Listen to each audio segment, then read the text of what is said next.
ওজন বেড়ে যাচ্ছে, আপনি কি নিজেকে আনফিট মনে করছেন?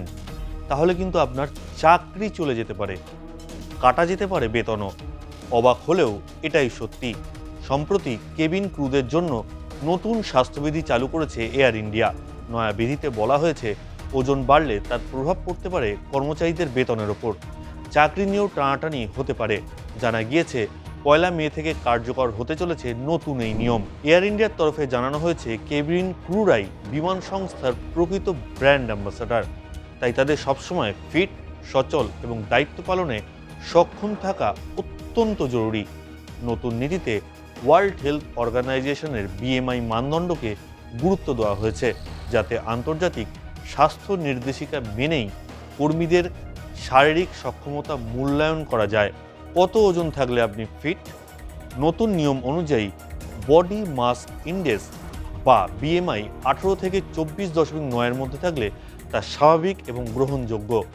ওজন 18 নিচে থাকলে তা আন্ডারওয়েট হিসাবে গণ্য করা হবে। তবে মেডিকেল ও ফিটনেস পরীক্ষায় উত্তীর্ণ হলে খুব একটা সমস্যা হবে না। অন্যদিকে বিএমআই 25 থেকে 29.9 এর মধ্যে থাকলে তা ওভারওয়েট হিসাবে গণ্য করা হবে। এই অবস্থায় ফাংশনাল ফিটনেস টেস্ট পাস করলে কাজের অনুমতি মিলতে পারে। তবে বিএমআই 30 বা তার বেশি হলে স্থূলতা বা ওবেসিটি হিসাবে ধরা হবে, যা নয়া নীতিতে একেবারে গ্রহণযোগ্য নয়। বিএমআই মানদণ্ডে উত্তীর্ণ না হলে কি হবে? এয়ার ইন্ডিয়া জানিয়েছে যেসব কর্মী বিএমআই নির্ধারিত সীমার বাইরে থাকবে তাদের চাকরি থেকে সরিয়ে দেওয়া হতে পারে। অর্থাৎ ওজন বেশি হলে সেই কর্মী চাকরি থাকবে না। বিশেষ করে স্থূলতা বা ওবেসিটি ক্যাটাগরিতে পড়লে সঙ্গে সঙ্গে চাকরি থেকে বরখাস্ত করা হবে। তবে ফিটনেস পরীক্ষায় উত্তীর্ণ না হলে কি হবে? লস অফ পে, অর্থাৎ বেতন কাটা যাবে। নির্দিষ্ট সময়ের মধ্যে বিএমআই স্বাভাবিক পর্যায়ে না আসলে বেতন পর্যন্ত বন্ধ হয়ে যেতে পারে। এখন থেকে মাঝে মধ্যে হঠাৎ করে ক্রু মেম্বারদের ওজন পরীক্ষা করা হবে। বিমানে ওঠার আগে বা পরে, এমনকি ট্রেনিং চলাকালীনও এই পরীক্ষা হতে পারে।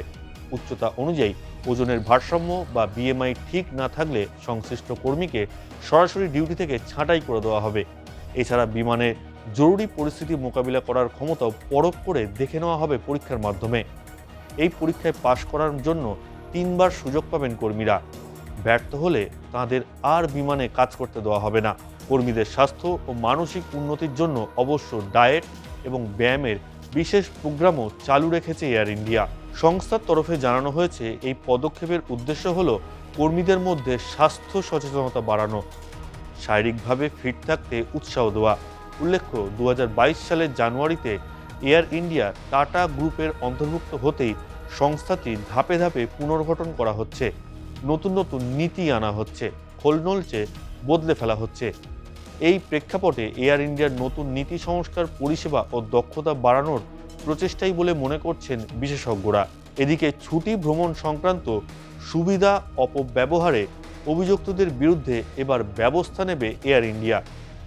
এর জেরে 4000-এর বেশি কর্মী শাস্তির কোপে পড়তে চলেছেন বলে জানা গিয়েছে। অচিরেই তাদের ওপর নেমে আসতে পারে নিষেধাজ্ঞার খাঁড়া। দোষ প্রমাণিত হলে দিতে হবে মোটা অঙ্কের জরিমানা। সম্প্রতি ইন্টারনাল অডিট করে এয়ার ইন্ডিয়া কর্তৃপক্ষ। তখনই ছুটি ভ্রমণের ক্ষেত্রে ব্যাপক অনিয়মের বিষয়টি নজরে আসে তাদের। টাটা গোষ্ঠীর বিমান পরিষেবা সংস্থার কর্মীরা ছুটি ভ্রমণের সুবিধা পেয়ে থাকেন, যার পোশাকি নাম এমপ্লয়িজ লেজার ট্রাভেল বা ইএলটি। সেখানেই জালিয়াতির অভিযোগ উঠছে। 2022 সালের জানুয়ারিতে বিপুল লোকসানে থাকা রাষ্ট্রায়ত্ত সংস্থা এয়ার ইন্ডিয়াকে কিনে নেয় টাটা গোষ্ঠী। লেনদেন সম্পূর্ণ হওয়ার পর এতে ব্যাপক সংস্কার শুরু করেছে তারা। সোর্সের মধ্যে থাকা ভূত খুঁজে পেতে তদন্তে নেমেছে ঐতিহ্যবাহী টাটা গোষ্ঠীর এই বিমান পরিষেবা সংস্থা।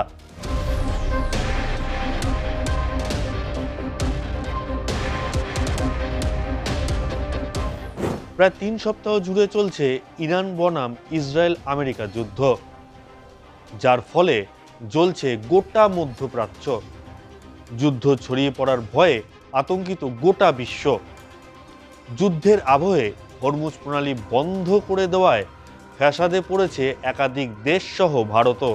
কেননা তেল গ্যাস নিয়ে হরমুজ প্রণালী দিয়েই পারাপার করে অধিকাংশ ভারতীয় জাহাজ, যার মধ্যে কয়েকটি ইরান হরমুজ প্রণালী পার হওয়ার অনুমতি দিলেও বেশিরভাগ তেল জ্বালানিবাহী জাহাজই বা ট্যাঙ্কারই আটকে রয়েছে হরমুজের আশেপাশে। 28শে ফেব্রুয়ারি প্রথমে ইরানের ওপর ইসরায়েল আমেরিকার আক্রমণ, যৌথভাবে আক্রমণ চালিয়েছিল ইরান এবং ইসরায়েল। পাল্টা প্রতিশোধ নিতে শুরু করে ইরান। এই আবহে ইরান ইসরায়েল যুদ্ধের আঁচ এসে পড়ল ভারতে। পশ্চিম এশিয়ার এমন যুদ্ধ পরিস্থিতি কঠিন সিদ্ধান্ত নিতে বাধ্য করল পপ তারকা শাকিরাকে। 2007 সালে শেষবার মুম্বাইয়ে পারফর্ম করেছিলেন শাকিরা। দীর্ঘ 18 থেকে 19 বছর পর 10 এবং 11ই এপ্রিল মুম্বাইয়ে ও 15ই এপ্রিল দিল্লিতে তার স্টেজ মাতানোর কথা ছিল। শাকিরা নিজেও এই সফর নিয়ে উচ্ছ্বসিত ছিলেন, কারণ এই অনুষ্ঠানের নেপথ্যে একটি মহৎ উদ্দেশ্য ছিল। শাকিরা এই অনুষ্ঠানগুলি করতেন সমাজসেবামূলক কাজের উদ্দেশ্যে। এখান থেকে সংগৃহীত অর্থ দরিদ্র শিশুদের খাবারের জন্য দান করবেন বলে জানিয়েছিলেন গায়িকা। প্রথমে 2টি শো করার কথা থাকলেও পরে শোয়ের সংখ্যা আরও বাড়িয়ে 3 করা হয়। এরই মধ্যে যুদ্ধ শুরু হয় পশ্চিম এশিয়ায়, যার জেরে শাকিরা ঝড় উঠেও উঠল না ভারতে।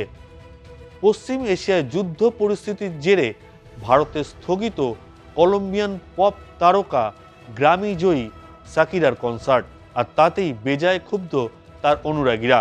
ঠিক যখন শাকিরার বহু প্রতীক্ষিত প্রত্যাবর্তন ঘিরে উত্তেজনা তুঙ্গে উঠেছিল, তখনই তার আসন্ন কনসার্টগুলো স্থগিত করা হয়েছে। তবে এখনও কোনো নতুন তারিখ ঘোষণা করা হয়নি। এ নিয়ে ভক্তদের কাছেও দুঃখ প্রকাশ করেছেন গায়িকা।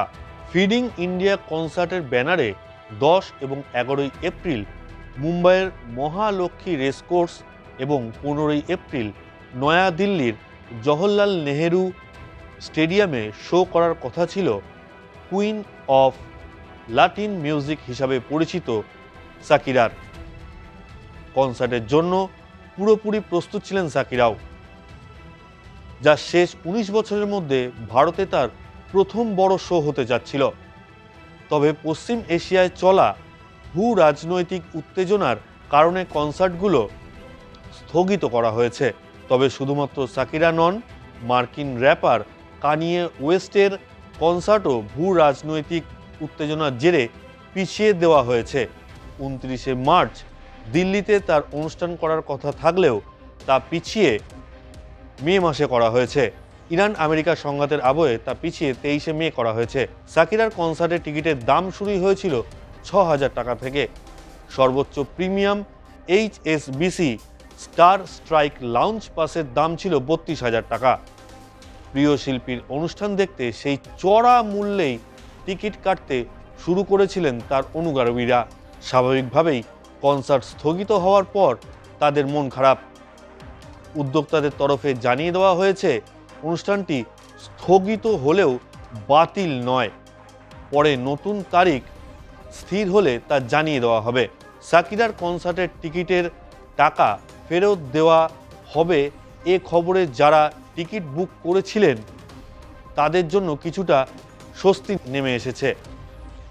ডিস্ট্রিক্ট বাই জোম্যাটো কর্তৃপক্ষ জানিয়েছেন মূল পেমেন্ট পদ্ধতিতে সম্পূর্ণ টাকা স্বয়ংক্রিয়ভাবে দেওয়া হবে। তবে পিছিয়ে থাকছেন না ভক্তরা।